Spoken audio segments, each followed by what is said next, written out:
Amazing. We are live and ready to go. So I'm going to dive straight in this morning. I am Rebecca Lockwood, your neuro-linguistic programming trainer, hypnotherapy trainer, breakthrough coach trainer, and I also train a couple of other modalities, including EFT, energy, and a couple of other bits and bobs. I've given educational events to places like Cosmo, Elle Magazine, Harper's Bazaar, loads of different places, and today I'm going to talk to you about what to do when you have an inner calling towards something. So what do you do when you've got this inner calling towards something? So many of my students within my NLP practitioner and breakthrough coaching course say to me that they're being pulled towards something. Now, some of them tell me that it's something specific, like they know they want to train as a coach or they want to train in neuro-linguistic programming.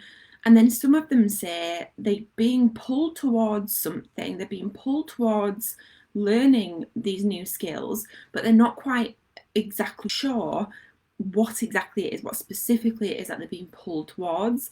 They just have this inner feeling like there's something that they need to do.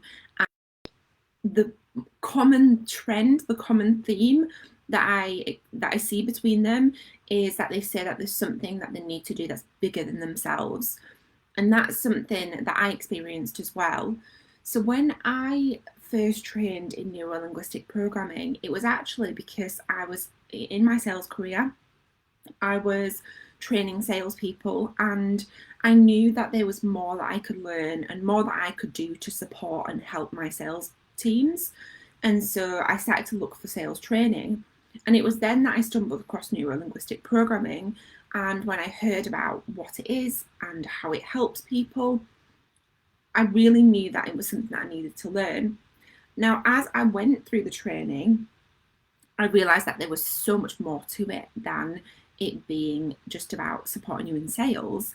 I mean, it does definitely support you in communication, in speaking to people, in communicating with yourself and the world around you, but there's so much more to it than that. So we spend quite a lot of time catching up with our NLP practitioner and breakthrough coaching students, and they all say the same thing. They all say that they had this feeling that they needed to do something bigger than themselves, that something bigger was coming their way, and that at that time when they were feeling like that, they then stumbled across neuro-linguistic programming. Some of them even mentioned that I just popped up, poof, like an NLP fairy.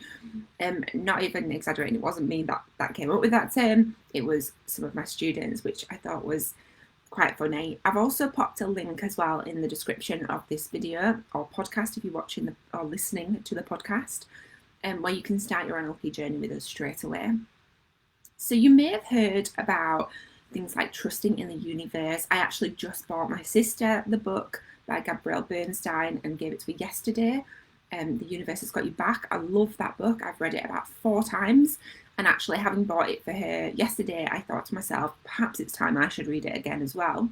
Now, this book, I would highly recommend it. It's The Universe Has Got Your Back by Gabrielle Bernstein, if you want to check it out, if you've not read it before. It's all about trusting in your life, trusting in the process, and asking to see signs. And when you see these signs, it's a sign that you are on the right path.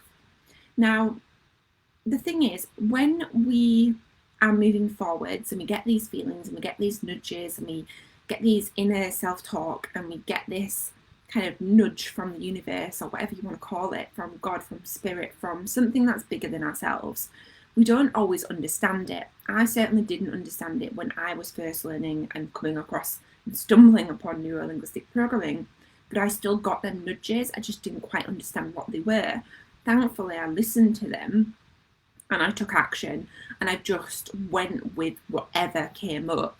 There was some resistance, however, I just had to trust in the process without realizing that that's what I was even doing.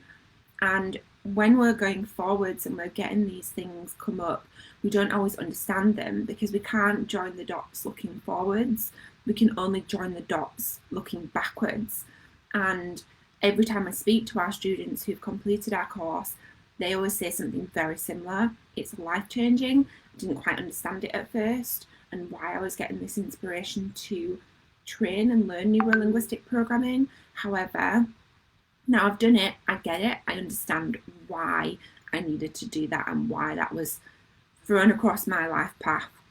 So when you find yourself, or if you find yourself in a place where you know that something's coming, but you're not quite sure what it is, perhaps you can feel the energy of something, but you're not quite sure what that even is or what that even means. Again, I certainly did not understand that when I was first experiencing these things.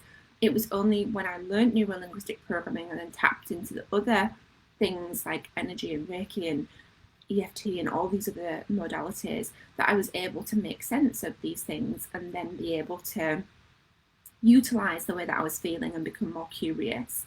And I'm going to give you a few tips and things that you can use straight away that will help you if you're ever feeling like this. So if you're finding yourself in a place now or in the future, if you find yourself in a place where you know that something's coming for you, or perhaps you can feel the energy of something, you're not quite sure what it is, or perhaps you just have this inner knowing that something's not right, or something needs to change, or something's coming and you're just not sure what to do, but you know that you need to take a leap of faith, and you know that you need to perhaps take some action or be inspired by something in some way. So here are a few things that you can do straight away to help you if you're ever feeling like this. Perhaps you need to make a decision about something, or perhaps you need to discover what that thing is that's missing, or perhaps you're getting these urges or these inspirations to do something, but you're just not quite sure how, or how to even, like it can sometimes feel like it's a coded message and we don't know what that code is. So the first thing that you can do is place your hand on your heart, take a deep breath and just listen. Just listen. Really allow yourself to tap into yourself and your inner guidance. Just sit in silence, place your hand on your heart, take that deep breath and just ask yourself, who am I? And just allow yourself to just be. You're not necessarily looking for an answer. You're not necessarily wanting to hear anything. You may hear something, you may not. It's more about allowing yourself to be in that stillness of just allowing yourself to be. You know, so often we can get these feelings and feel like we need to do something, or we need to take action, or it can kind of create this pent-up anxiety energy, this pent-up anxious energy. And sometimes just allowing yourself to stop, allowing yourself to place your hand on your heart, take a deep breath, and just listen can make such a difference. The next thing that you can do, you can use these together or you can use these as standalone things, is to just imagine yourself in the future. Imagine yourself in the future. What do you see? What do you feel? What do you hear? What's different from what you have now? So you can imagine yourself 3 months from now, 6 months from now, 12 months from now. What are you doing? How do you feel? What do you see, hear, and feel? What do you notice that's different from what you have now? So you can use this as just an imagination. So you can use your active imagination to visualize or just have a sense of what you see, what you hear, what you feel, what you're doing. And you can also use this as a journaling exercise as well. So you can spend the time visualizing. You can incorporate this with a hand on the heart as well. You can just visualize it and imagine how it would feel. Allow yourself to step into that visualization. And you can just spend some time journaling and writing what that might feel like, what that might look like, what that might be, what are you doing that's different. The next and last thing that I want to share with you today is practicing trusting in yourself and in your gut feelings. I should do a whole video just on this on its own. So often we do things and then we say to ourselves, I knew I should have listened to my gut. I knew I should have followed my gut feeling. And do you know what? As I'm saying that, there's something that's coming up for me, and I'm like, there's a decision that I'm trying to make about something, and my gut is telling me what to do, and I've not been listening. And as I said that, I thought to myself, Rebecca, you know what your gut is saying to do. Okay, so there's this exercise called tapping into the three brains, and I train this and teach this within my master NLP practitioner course. So what you're doing is you're using your head. So your head's your first brain, your heart is your second. Well, it doesn't matter what, 1, 2, 3. There's just 3 of them. So you've got your head, your heart, and then you've got your gut as well. So these 3 brains help you tap into yourself in different ways. So they can be very logical thinking when you're thinking in your head. It can be very feelings and what you feel and what your heart says, and then you've got your gut, which is more about your gut is more about that gut feeling, like that feeling like when you get like this, I don't want to use that word anguish, but not in a negative way, but like an inner, like I know that's what I need to do. So your gut, your heart, and your head may not always be congruent, and sometimes, and always, often, they give you different responses. Them responses may have the same outcome, but they may be different ways of thinking about them. So when you're trying to think about doing something, or perhaps if you're in this situation where you're not sure how to move forward with something, just ask the question into your head, wait for the answer, ask into your heart, wait for the answer, and then feel into your gut. So as you are asking these questions, really think and center your attention into each of these different places. So first into your head, get the answer, then into your heart, get the answer, then into your gut, get the answer. It can feel a bit expansive. It can still feel a bit scary, but the idea is that you are tapping into yourself internally. You're not searching outside of yourself for answers to things that are always inside of you. And it gives you the opportunity and the ability to tap into yourself. So within my NLP practitioner and breakthrough coaching course, we take you through the process of transformational training.